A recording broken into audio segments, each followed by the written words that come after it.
I know a lot of people want to give up, which I understand because I feel that way sometimes too. But again, what I have learned is balancing is a myth in life. You can never achieve that unless I am in a monastery with all the peace in my mind. I literally can't achieve balance in life. But what I have learned to do is blending my work and my life together, if possible.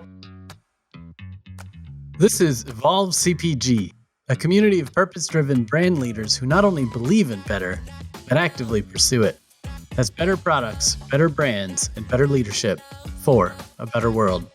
Join our online community where we're going further, faster, together at community.evolvecpg.com. I'm your host, Gage Mitchell, founder and creative director of Modern Species, a sustainable brand design agency helping better brands grow and scale their impact. On this episode, we're speaking with Pallavi Pande, founder of Dtocs, about the importance of pursuing something you're passionate about and the challenges of being a mompreneur. Hello, my name is Pallavi Pande. I am the mompreneur from Oregon, owner and founder of Dtocs, where Dtocs, we make compostable tableware from naturally fallen palm leaves. So here I'm a mompreneur who's on a mission to rescue these fallen leaves because I do want to revolutionize the way we are changing or the way we are looking at the single-use disposables at our homes, at our events, and I'm here to just provide an alternative, a better one for sure. Nice. So you're partnering with the original mompreneur, which is Mother Earth, right? she's Yes, been in from business a one long mother time. from one mother to the other because we owe it to her, don't we all? Absolutely. That's awesome. Well, I'm excited to have you on the show. One thing that I find interesting is just everyone has such a different path into what they're doing now. And I like to dissect those paths a little bit just to remind people that, careers aren't always linear. I noticed your background actually started out in electrical engineering, which is really fascinating. Can you tell us a little bit more about what got you into electrical engineering and how did that path end up in entrepreneurship? Sure, I would love to elaborate a little bit more on that because looking at my resume, yes, a lot of people see master's degree from the Ohio State University in electrical engineering. But for the last couple of years, I did a corporate job in logistics for a private company, which was way different from my engineering background. And because of that experience, I was able to curate the logistics and the supply chain into my business today. And what I would like to say is not everybody has that sort of a story or a background to begin with. A lot of people don't have a story at all. And with time and with years, you just have to create your story and believe in it enough to take it and make it happen and try it because that is where you will actually realize what you really want to do. So I didn't know I wanted to start my business. I did have two businesses before my very successful brand now, which is Dtocs. The past two businesses failed immensely because my heart was in it. I didn't know Oh, much okay. better other than engineering and then logistics work that I did for a company. But then slowly after I became a parent, I realized that I needed something for my own household, for my own children, where I could use better materials in the microwave and they were heating food or were eating that expensive organic groceries that I was spending on and putting them on those melamine and making them toxic or non-clean. And that's when I was like, forget the degree. I'm going to start something because I need to find something for my children where I want to make it safer for them to eat on because I'm anyway spending so much to put good food on their plate. Why not make my own plate? People make their food, and I was like, I'm going to make much more than just the food. It's going to be the plate, the tableware I'm going to make. So the degree definitely helped me with the confidence that okay, I'm literate enough to study something, go in depth of finding solutions for something. But then it was just more than just a degree, the passion, the need to create something for my own household that from which Dtocs really emerged and was born. That's awesome. I feel like some of the best entrepreneurial stories are about problem solving. Like you come across a problem that ideally you have, because that way you know what the problem is, you know what good solutions are, etc. But when you come across that problem and you're driven to do something about it, I think that's where some of the best stories and the best like entrepreneur and business fit kind of things come in to play. So your story actually also reminds me of Sandra Ann Harris, one of our, actually, I think our very first episode of the show, where she realized all the waste that was going into packing her kids' lunch and all the plastic and single-use stuff and everything else. And so she went on a mission to create plastic-free containers, lunch boxes, things like that for her kids. But then it, ended up becoming this big entrepreneurial journey that she didn't expect to go on either. So I love that a lot of us end up in a place where we didn't expect it, but you know what? We go with the flow and figure it out as we go. So one question that popped up as you were describing that is, so it sounded like the problem was the plates first, I'm guessing, but where did the leaves come in? Did you know that there were a bunch of naturally fallen leaves just completely going to waste when you came up with this No, idea? I had no clue how I would do this because I knew I don't want paper plates. I knew I don't want styrofoam plates, and I knew I didn't want to use single-use disposables. So what would I use? So as you can see, I'm a woman of color. I was born in India, and I did eat on leaves while I was growing up. So I went back into my childhood memories, and then I realized that even today, when we actually make a trip to India, they serve the street food on very raw-looking leaves. But the problem was those very raw looking leaves are very flimsy. They have holes, they leak. You can't microwave them. So there were still problems with that material. It was just a matter of finding what is the right material. So we did end up in India doing our research. What material could we use? Could we do bamboo? No, because it's expensive. You do have to grow bamboo in order to cut that, and I was not okay investing that much time. I wanted a quick solution because here I wanted to resonate with a lot of parents who were having this issue at home where kids are using melamine plastics and single-use disposables at home. So when I went back to India, we came across a cottage industry that deals in areca palm trees. The areca palm trees, their main purpose is to produce areca nuts for culinary purposes. But once the nuts are done from the trees, the leaves fall like any other fall season. And that's where we looked at the pile of the fallen leaves and we were like, we're going to make some money and some impact with that, what is on the floor. And that's where I say I'm here on a rescue to mission those fallen leaves because we found a material. It looked exactly like bamboo. It was sturdy. It was very woody. It was not as expensive as bamboo. It was just the perfect kind of material that we were looking for. Hence, we started manufacturing with those areca palm leaves in India. Okay, what would happen to those palm leaves if you weren't scooping them up and making plates out of them? They would just biodegrade or compost on their own with the help of rain, which is water, sunlight, and air. Like a natural process because it's a leaf, nobody picks them up. They just compost and become soil fertilizer. Nice. Okay. And that is the And then you concept that I mentioned, wanted to incorporate in our tableware, which is at the end of the day, there is no waste because they compost. They are leaves. If you live in a small apartment in New York City, if you're a plant lover, break up the plate and put it in your pot because it is soil ultimately, it's a fertilizer. Or if you have a huge backyard, just take the plates after hosting or after using a couple of times, put them in your backyard and they do become soil because they're just leaves. So basically, literally, there's no landfill happening. There's no wastage that's being created, which was a big passion of mine, which was how can we eliminate the single-use wastage that comes with what is actually there traditionally in the market today. yeah, so you're not adding any extra materials or layers or anything like that. You're just taking the leaves, cleaning them, pressing them, turning into plates, and then giving them to people who can then Correct. use them for a short while or however long, and then put them in their house plants or in their backyard or anything else. Beautiful. Yes, that is And you absolutely mentioned a what couple it is. times. Sorry, a little bit of internet delay.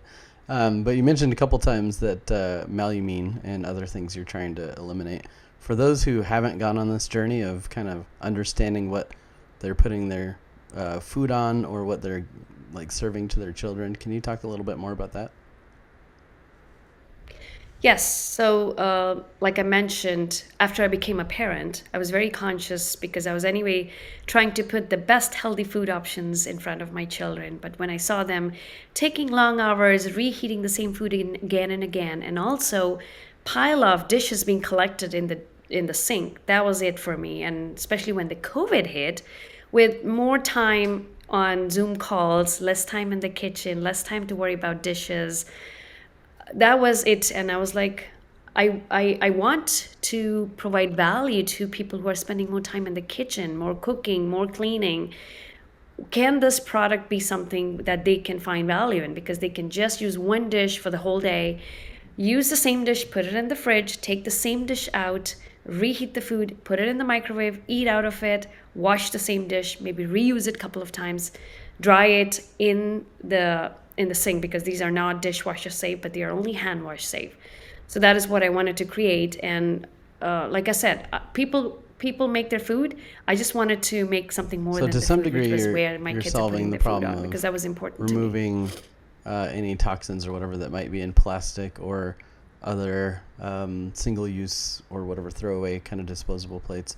But ultimately, what you're doing is you're saving busy moms or busy parents or whatever time, right? Because like washing dishes or whatever else is just such a pain. So you're giving them a solution that's just as convenient as the bad throwaway plates that exist out there that have like layers of plastic and stuff on it, or maybe super flimsy and you can't reuse them and whatever else. You're helping them with have just as convenient of a solution to save time so they can just focus on being with their family, but in a way that they can feel good about. It's compostable at the end of the day and it doesn't have any toxins.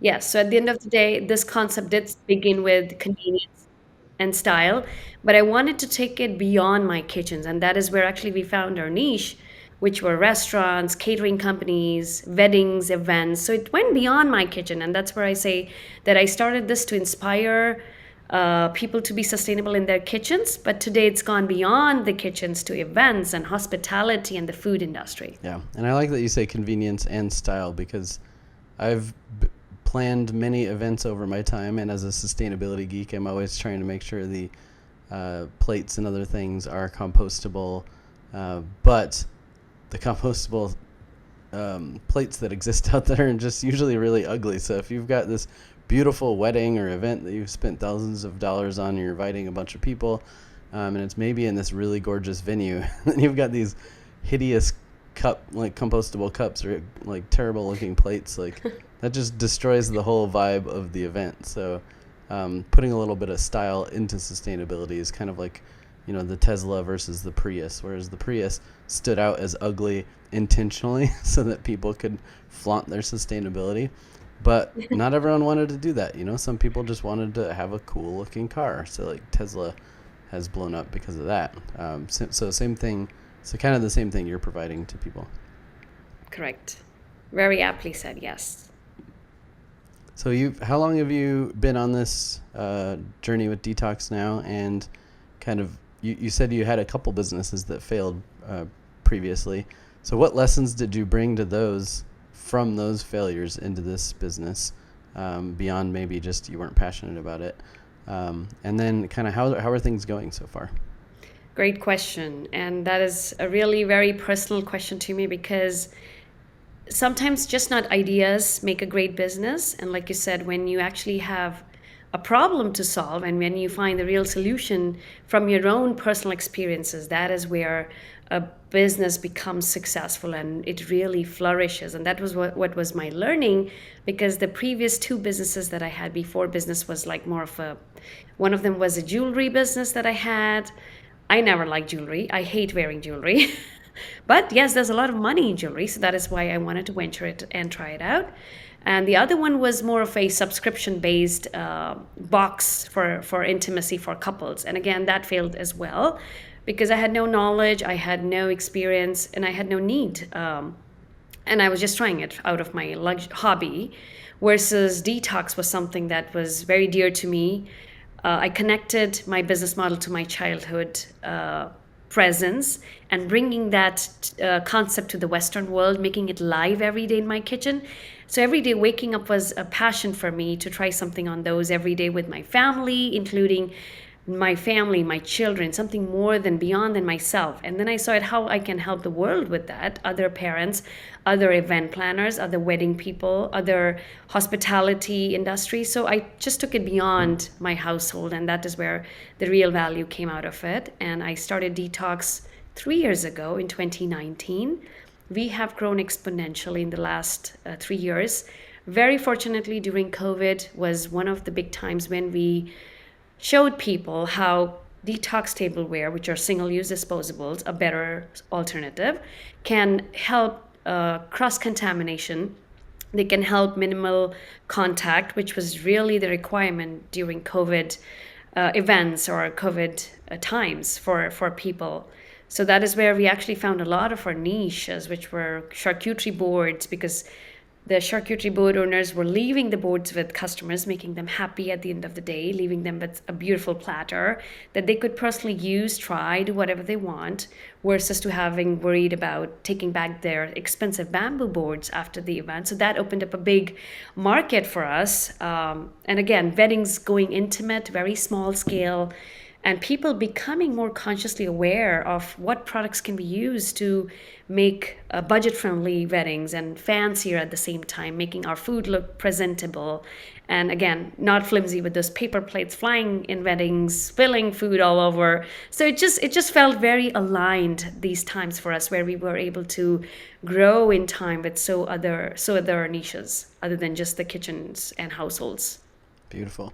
And how did you go about, so once you realized that was a great space for your products, how did you go about getting the word out in those industries to let them know that you exist? Oh boy, that was a journey, because before that, Dtocs was nowhere on social media, like zero, zero Yeah. presence. But those 2 years of COVID actually gave me time to sit back and look from an outsider's perspective, not a business owner, but a consumer. Like, what are they looking for? What can I help them? What can I show them? How can I show them? Because sometimes the problem is not that people don't know there exists a problem. They know it very clearly, but what they don't know is how to tackle that problem, what to do. So there I was like putting a lot of information on social media to display that this is how I do it as a mother, as a parent, as a person who's hosting, as a person who just wants to relax, doesn't want to do dishes, as a person who loves gift giving to people, thoughtful, mindful gifts. I was able to incorporate all of that in our social media and just do all the publicity myself. I was wearing a lot of hats during the last 2 years. I am still wearing, Yeah. but that is when my family really stepped up, because they were doing product photography. My children are the brand ambassadors. They are 7.5 and 9.5, and they do product photography. They do a lot of TikTok, a lot of reels, a lot of real videos. Like, they were like, we don't need to dress up. We'll just do with whatever. Morning, breakfast. So literally putting it out in front of people, that what it is and how it is to use these products every day or for special occasions. So sometimes the main thing is laying it out there for people to say this is an alternative and this is what you can do, giving them that choice, empowering them with that option. And that is where what we did in the last 2 years in all of our social media. So you can probably Google Dtocs and find us everywhere. Yeah, that's great. It reminds me of, I can't remember where I originally heard this, if it was more of like a leadership principle or a marketing thing or something, but it reminds me of don't say it, show it, basically. And it just, I think because a picture is worth 1,000 words, so to speak, right? And you can explain to people all day long with a bunch of text on your packaging or your website or whatever of all the uses for your product. But that takes effort for people to go and read it and process it and associate with it and try to picture it in their mind. But when you can just take a photo of a use case that somebody wouldn't have thought of, and they're like, of course, I'm planning my wedding right now, or I've got that corporate event coming up, and then they see a picture of your product in that setting. It just says so much more than a brochure or a catalog outlining all the different uses for your product would be. So getting out there and just showing it in all the different ways that it can be used, that makes a Yes. lot of sense. And I think that's what kept our business model sustainable. I will say most of the startups do fail in the first 3 years. I think the main reason why we kept on going was because we were not styling anything, we were not table setting, we were actually cruising through this journey ourselves at home, doing everything by ourselves.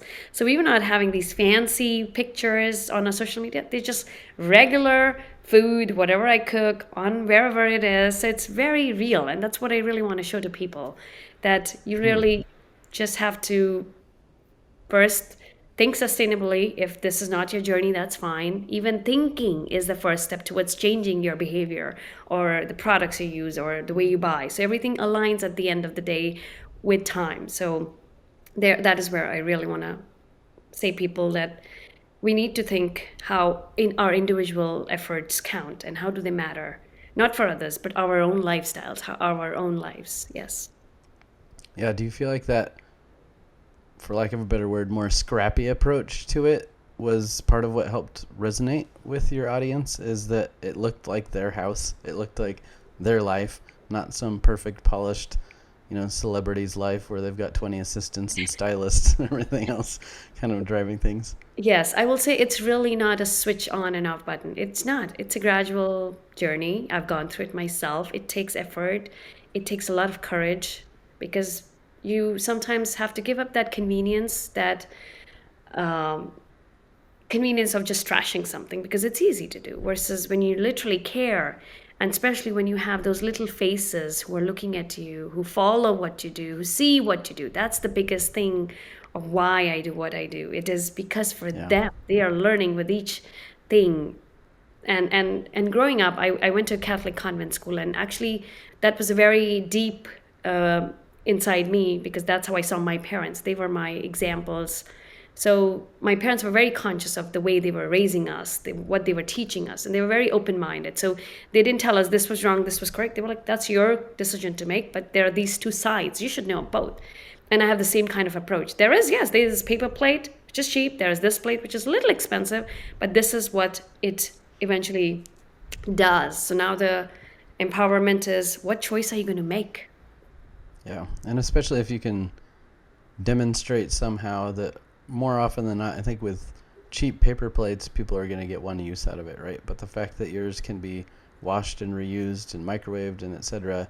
and still hold up, I think is powerful. So all of a sudden the price per piece or price per use kind of goes down, right? So for sure you got to get over that hurdle of price, which I think a lot of more premium products need to get their audience over. But when you can demonstrate that pay a little bit more and you're going to get more out of it, I think I hope personally that movement's starting to grow, where we're hopefully starting to shift some of the American culture away from buy the cheapest possible thing, wear it for a short period of time or use it for a short period of time or whatever, and then throw it away. I'm hoping we're getting more towards the buy higher quality stuff that's going to last a little longer because it's going to be better for you and the environment. And then when it's gone, hopefully there's a better way to have it disappear than just throw it in the landfill. Yes, and I would want the listeners today to actually ponder over one thing. You bring a great concept that nothing is ever thrown away anywhere. It goes somewhere. Where is that somewhere? So that's a real question. Yeah. Yeah, I was just talking to someone that said they did a little experiment for themselves, and I've done this with some friends too, and it's eye-opening. But you say, okay, like right now you're throwing all your everything into a garbage can, let's just say. Assume you don't have recycling or compost set up in your home. You're throwing everything into that can. What would happen? Let's just take a look. If we had like 3 different bins or something, all your plastic or recyclable stuff will go over here, and then all your compost stuff or whatever will go over there, and all your whatever doesn't fit into one of those bins can stay in your trash can. And when you do that experiment for a week or a month or whatever, and you see these massive piles of things like plastic that can be recovered, hypothetically speaking, if the system's not broken, and then you see all of this massive bin of like compostable stuff, and then you realize there's like a tiny amount of actual trash in your trash can, and maybe you don't even have to take out your trash, but like once a month or something like that. It's really eye-opening to physically see it in your space like that. And the person that I was talking to said that even though they do recycle and do all these other things, they just wanted to better understand the plastic problem. So they pulled out all the plastic that they had bought like separately from all the other trash and just put that in one bin. And we're talking like, they shop at sustainable food stores and everything else, but all these just single-use plastic or extra plastic packaging or whatever else that comes with all these products that's kind of unnecessary in a lot of cases, or at least unnecessary to the consumer. Maybe it's necessary in the supply chain somewhere. But when you pile all that up, it's just mind-blowing and it opens up your mind. But like you said, if you're just putting it all in one bin and then taking the trash out every day, you never process like how much waste you're creating. Some of that could be recoverable. Some of it is waste, but maybe it didn't need to be waste. Yeah, I think it takes a very conscious effort to think through it and actually then do it. And once you start doing it, that's what will keep it sustainable. A lot of times, I never went on the sustainability journey until I became a parent because I didn't feel the need. I was lazy. I just didn't want to do it. But after that, because I had, like I said, those two faces looking at me every day with what I'm doing, how I'm doing it, it became even more promising to me that I should be doing it. And today, if I put something in the wrong bin, they would actually take it out and do it for me. So that's the reward I feel today. I'm raising the right kids here. Yeah, for sure. I've heard that story a lot of like when you introduce more like fresh fruits and vegetables or like sustainability concepts or whatever, whenever you slip, your kids end up calling you out. So it's kind of like this, not only are you modeling the behavior you want them To sustain it, live yeah. into the future with, but then they become your accountability buddy too, which is great. So you've mentioned a couple times though those little faces staring back up at you. So I know there's always challenges to being an entrepreneur, but you have added challenges being a mompreneur. Can you talk a little bit about like what some of those challenges are like that maybe you've had to overcome or you're still overcoming, or tips that for other mompreneurs that say, I don't know if I can do this, I've got little kids at home? That's a great question. I'm sure a lot of people will resonate that it's a never-ending journey. It is always going to be there. The only way to do or tackle this is to make a plan. Like, what is it that can help me versus it's not going to happen. I know a lot of people want to give up, which I understand because I feel that way sometimes too. But again, what I have learned is balancing is a myth in life. You can never achieve that unless I am in a monastery with all the peace in my mind. I literally can't achieve balance in life. But what I have learned to do is blending my work and my life together, if possible, with the family, along with the four of us, doing things together, and that's why I say when we are doing dinner, we just use our plates. While we're doing the plates, we take pictures, we're taking videos. So it's naturally flowing in our lifestyle, and that's what is keeping it sustainable. Doing it, like I said, I don't have to table style for anything because I try to blend it in my lifestyle, and I think I'm very fortunate that I have this business that I can blend in my life. A lot of people can't have that luxury of incorporating their products or service into their lifestyle, which I totally get it. But that's something I've been open to, which is trying to blend wherever I can. Like whenever we're doing a trip together, I'll carry our products in the suitcases. We'll take them with us if we're doing a picnic, a beach. So it's just, and now more than me, it's them. Whenever we're packing, they'll go grab the samples and put it in the suitcases. So it's become easier when you try to pass it on, then it's just not your responsibility. Everybody else takes initiative to remember to do, and that's easier to then bring balance in the life by blending it a little bit.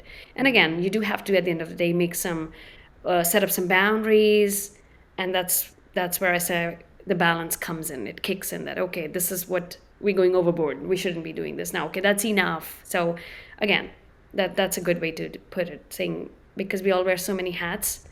And there are single parents who do a lot of businesses. So just trying to blend wherever you can is going to bring out that balance ultimately. Yeah. And that goes back to like the product founder fit that you were talking about too. Like this is a product that you use not just because it's your business, but because it fits into your life. So it makes it easier to blend it together that way. And then I love this idea of just kind of making sure your business and your family and your personal life all fit together. And I know there's a lot of people always talk about work-life balance, and you need to separate them and create these strong boundaries and not bring your work home. And I've always thought that's just crazy. Like, that's the opposite of what you should do, because that's only for people who hate their job or like their job is completely irrelevant to their life. And I get that there are people who like don't have the privilege or whatever to go follow their passions or something like that, right? But I feel like that should be the goal of everyone, is find, even if you do have to have a corporate job, find a corporate job that you love, that's supporting things that you care about in the world, not just a paycheck, right? So I've always been an advocate for that too, especially for other creatives like myself. Like, you could design for any company. You can design in terrible ways or in good ways. So why wouldn't you choose to design in more sustainable, responsible ways for companies that you actually care about, right? Like, if you've got the choice to follow that versus going and working some job that's just a paycheck where you're actually supporting the causes that you actually don't want to see in the world, like, yeah, don't bring that home, because that's just toxic, negative stuff. But like, everyone should be shifting, in my opinion, more towards blend your passions and your life and everything else, and you're just going to be so much more fulfilled and maybe bring more of yourself to the world, or the better version of yourself. And also, Gage, you bring a very great point, and I do want to emphasize something very important to me, which I really value living in this country, because I did grow up in India. So coming from a third world country, having that luxury or that openness or that option to go follow your passion, stand what you believe in, that's really possible in this country, which is America, because this is a land of opportunities. That is the reason why it's called that.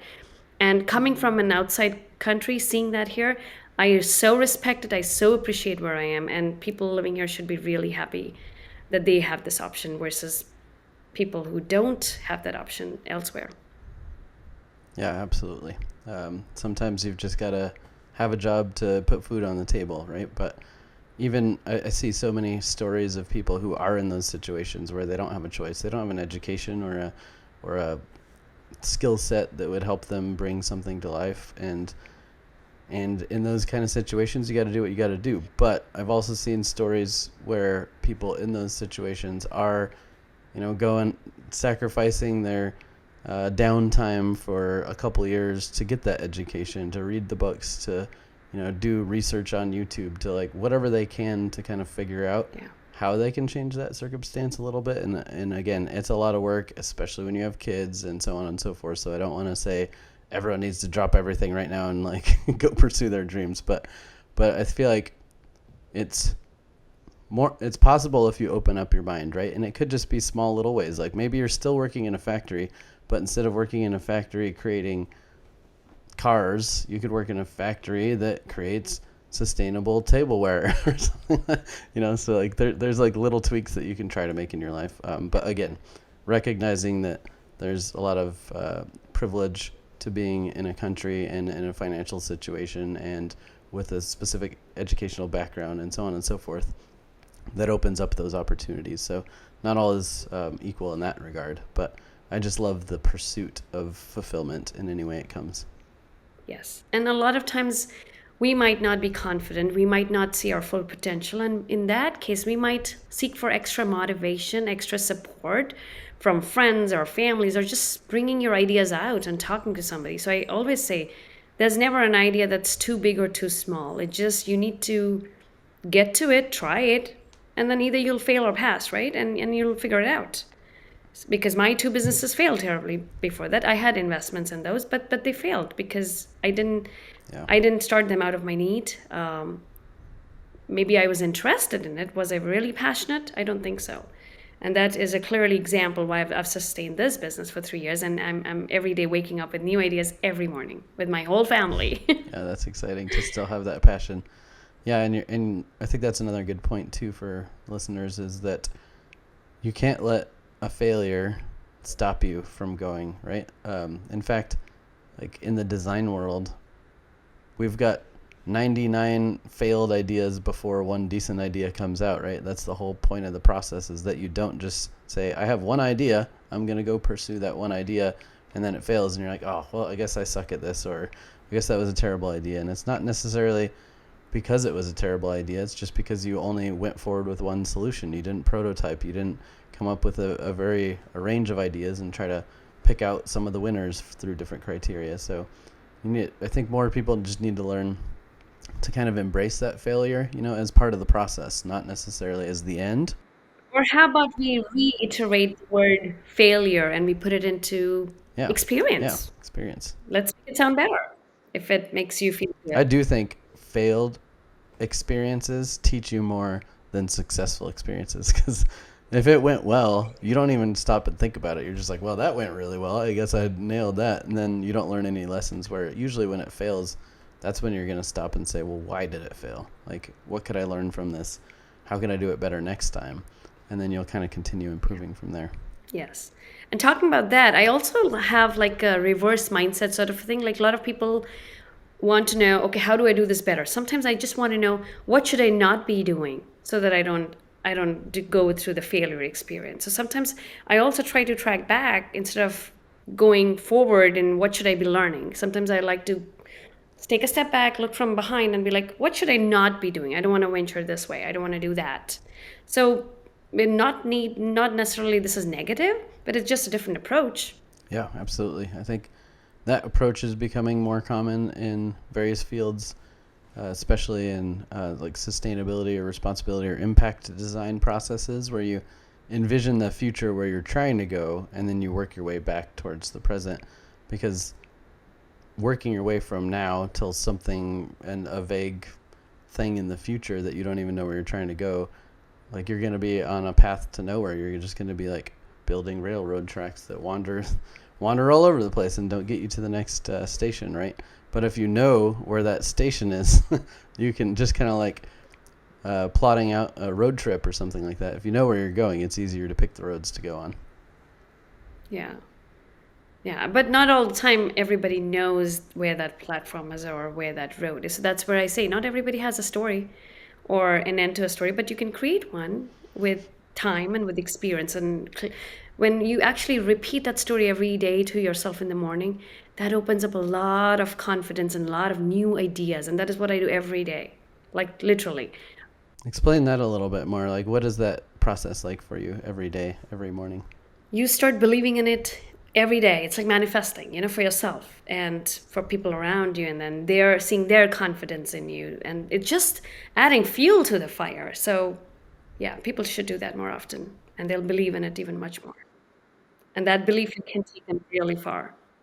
I feel like I've read or watched some videos of like people like Steve Jobs or Tony Robbins or something saying similar things, and it's about that kind of like getting the mindset right every morning, reminding yourself of the journey you're on, why you're doing it, etc. Bringing that energy into life, and then when other people see that energy, they want to support it. Yeah. Nice. So speaking of supporting, and you're already busy enough being a mompreneur, but I noticed that you do some work with something called the Happy Neighborhood Project. Can you talk a little bit about that? Sure. So Happy Neighborhood Project is a networking platform. It is free of cost, and I found them at the very beginning of COVID, when like COVID had just hit, and there was no meeting, no talking to people, and that is where I found them. And the name itself intrigued me very much because it said Happy Neighborhood, and just the word happy was like, okay, I'm gonna see what this is. And the second reason was it was free of cost. So at that time, most of the networkings were starting with $10, $5, whatever it was. And I was like, this is free. I'm going to try this. So I went in and tried it. And then it was this group of people who were really happy, who were trying to bring happiness and positivity in this world of commotion and uncertainty. So I got connected with them, and I was enjoying meeting different kind of people, and Zoom was new at that time, and I was just learning all the tactics of Zoom, how it's done. And I was trying to get ahead of my children who were trying to do Zoom at school. So we were like trying to figure out who's more smarter in Zoom, me or them. So this was a way. And in this journey, I came across very great small businesses from across the globe, actually. So Happy Neighborhood Project is not just limited to United States, it's actually global. So there are chapters that are based in various countries like Australia or India or UK. So there are different chapters, just like any other networking events. You can attend any of the Zoom calls. They happen like 8 hours on the clock throughout the day. So you can choose whichever networking event to go into, and they are all free. And there are breakout rooms, just like any other session, and you get to talk to them, tell them about who you are, and everybody takes a couple of minutes to hang out and connect later on.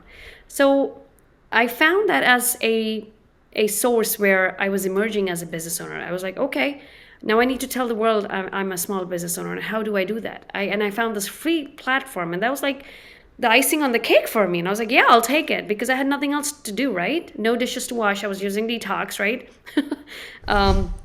So I found the Happy Neighborhood Project very positive in those times to connect with people.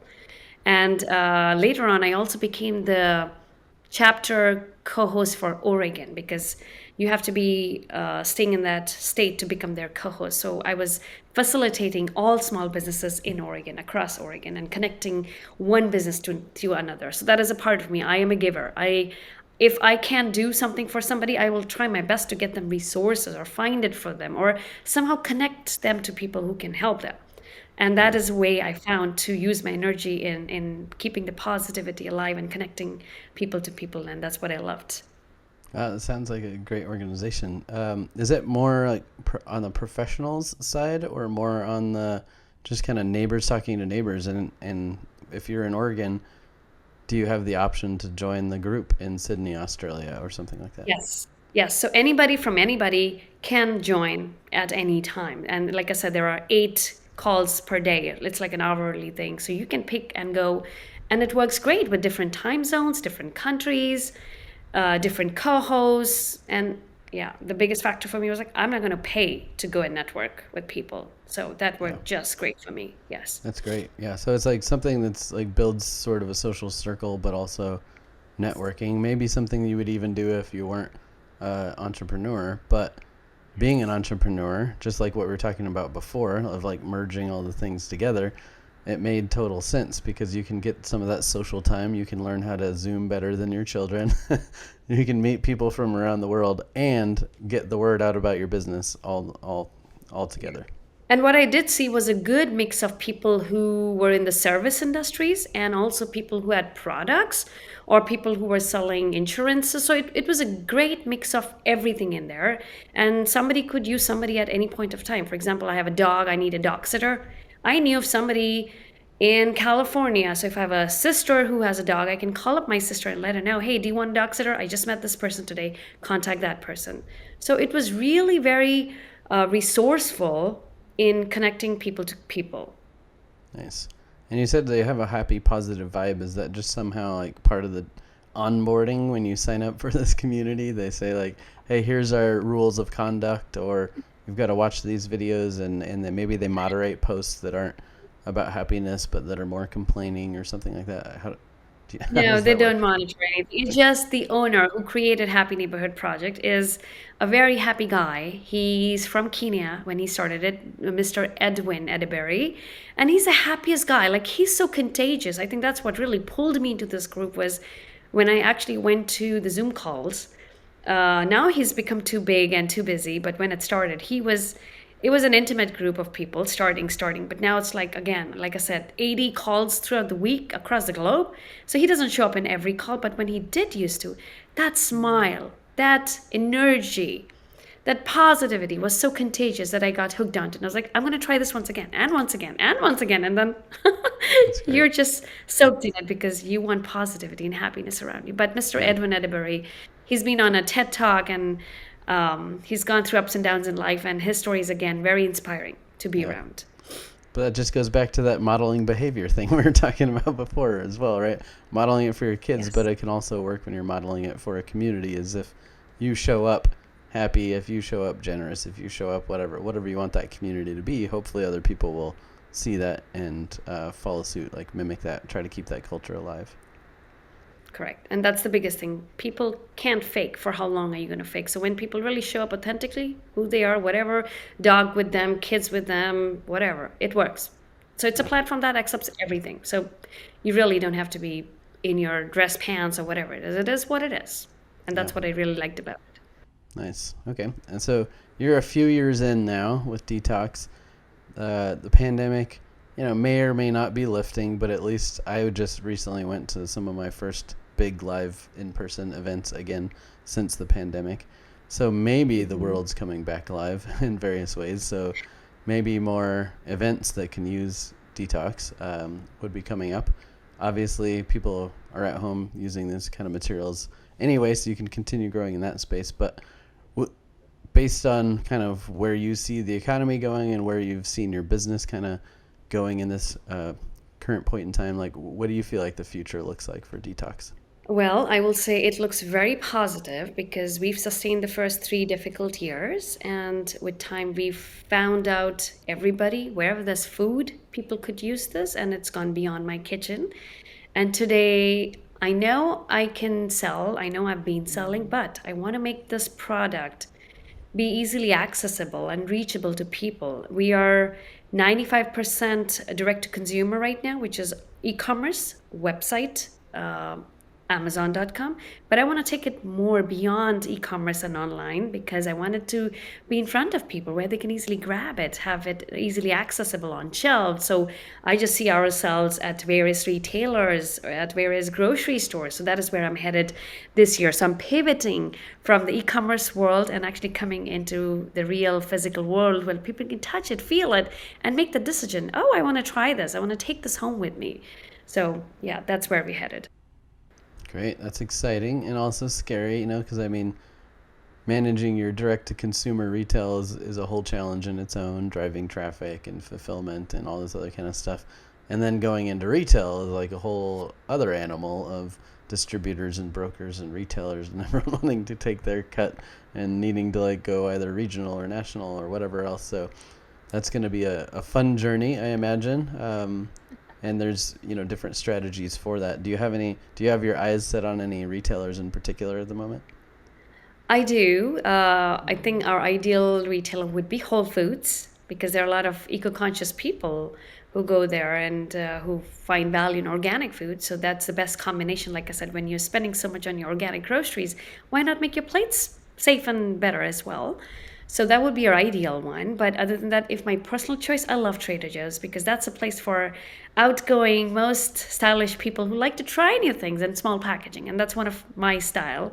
So we are also designing our tableware into a small packaging of literally 8 plates or 8 bowls so that people can just try it and versus going for bulk. So again, to bring us that sustainability and that no spikes in the business would be a commercial place where it's like food service. They need it every day. Restaurant supplies, stores where restaurants buy their whole supplies from. So that would be another great channel for us where we can keep doing what we're doing. And why I insist on doing, because doing is powerful. And with the more sales we make, the more we can give back to the community.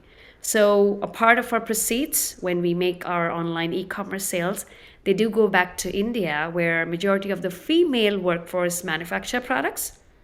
And apart from that, when in the United States, any nonprofit signs up as our affiliate, we give them 10% of each sale. Any sale that comes through their affiliate link, which they sign up on our website, it goes to them, and it's very transparent because they can see it, who's buying, how much, and I'm out of the picture in that case. I can just reward them for signing up as our affiliate, and that gives us an opportunity to us to support them. Nice. And that's only for nonprofits? Yes, for the we have affiliate links for everybody. For anybody who sees they have network and can get people interested in the product. So the affiliate link is for everybody, and everybody gets 10% back on each sale when they sign up as an affiliate. But I wanted to go beyond borders and not just do for the community back in India. And I was like, how do I do it for the nonprofits here? So I was like, even the nonprofits can sign up as an affiliate. It just doesn't need to be people. It can be organizations. It can be nonprofits. It's about who signs up, and when they sign up, they automatically start getting 10% commissions through their affiliate links, wherever they market it. Yeah, but especially for nonprofits, and I think influencers a lot as well, but especially nonprofits, they need to find sustainable revenue streams, right? Like I've run plenty of nonprofits, and the constantly going out and trying to beg for checks gets tiring, and especially when it's a big once a year push or something like that, but to have ongoing, somewhat passive income streams, I think is something that a lot of nonprofits could benefit from. So that's great that you've got that option out there. With your experience so far in multiple businesses and this one right now, if somebody out there listening to this is like, you know what, maybe I'm just going to go for it. I have this idea. It aligns perfectly with my life, etc. I'm going to jump into this. I'm going to be an entrepreneur. What would be your, like, let's just say top 3 pieces of advice for them? I will say again, you don't know until you try it. You'll either really flourish or have an experience with that journey. The second one is social media. I started with zero social media. And today we have a great following. It's every day very rewarding to get an inbox message saying, you're an eco warrior. We love what you're doing with your family, with your children, putting it out there in front of people, like really not faking it and just putting it there, whatever it is, without worrying if it looks fancy enough or not, or the background. No, just be yourself, put it out there, and somebody will resonate with it. Doesn't have to be this or that, but it'll be somebody at some point of time. With whatever you put out there. So use the social media because it's free of cost and literally it can do wonders. And it's about spreading that awareness for who you are, what you're trying to do, and how they can help. So everything has to align because maybe I'm trying to do something and there's no ask, like how can people support me in that? It's important to put your ask there in a way where it's feasible for the other person to support. If it's telling about your brand, telling about your brand to your dad who owns a restaurant, to a friend who's a wedding planner. So again, it has to fall together. What do you want? Why are you doing it? And what do you offering to people? How they can help? And I've found the social media community very supportive in the last few years. So I really have to thank everybody who's been following us, who's been buying from us, who's been supporting this mompreneur in this journey, because I'm trying to do everything on my own, from manufacturing it to supplying it with a mission, which is giving back to the community. And that's a lot of work. And so it's great to have a community out there supporting you. And yeah, that's a good note about social media, because the more you build up your own following, the less you have to pay for traffic to your website or pay to build a following, right? Because I think that's the struggle of a lot of new businesses, is how do you get the word out? And if you have no social media business presence, can be a powerful force for good. Email list, is your brand living up to its full pay potential? for ads. You're gonna go to have evolvecpg.com to learn about our new impact workshop, Exponential Good. Over 6 weeks, we'll be thinking bigger, getting relevant, spreading throughout, going exponential, working backwards, and making it real, so you can walk away with a clear vision and a detailed action plan for scaling your brand's positive impact exponentially. Because that's subscribe like to our initial podcast and interview YouTube that you do channel for before more you launch a innovator prototype. interviews, So you expert have some advice, data in and front of leadership you. And again, discussions. being a If you like startup, this being a small episode, business, you leave a have heart, limited thumbs resources. up, or review, You have limited and share it with your connections. You colleagues. don't know who makes a website. As an You ever-evolving show, don't have we the also love funds feedback, or the budget so send us to your go thoughts and or pay ideas for somebody who we to should do talk to your next PR, which is to crazy expensive. So you don't have all of that. What you have your mind, your face, your voice, because you are the person who is behind everything, the brand, the service, the product, and nobody can do better than you. You have to put yourself there. Beautiful. Yeah. Well, that's great advice. Hopefully this episode will inspire some other folks, or at least give them some tips if they're already on their journey. And I appreciate what you're doing to, save the planet in your way in which you're trying to build a business that's not only has a product that's sustainable, but you're building a business that also gives back to important causes, and kind of like what we were talking about with those little faces looking back up at you.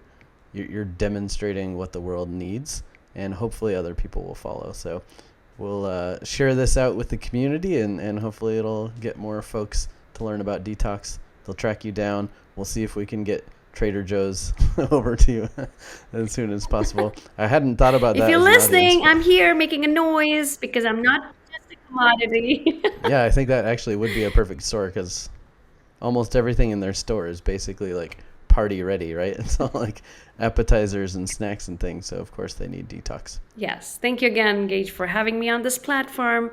A big thank you to the listeners, and thank you for all the small business love. All right. Cheers to the future. To our only planet. Thanks for listening. If you'd like to learn more about Pallavi or Dtocs, go to dtocs.com. That's DTOCS.com. Subscribe to our podcast on YouTube channel for more innovator interviews, expert advice, and leadership discussions. If you like this episode, leave a heart, thumbs up, or review, and share it with others. As an ever-evolving show, we also love feedback, so send us your thoughts or ideas for who we should talk to next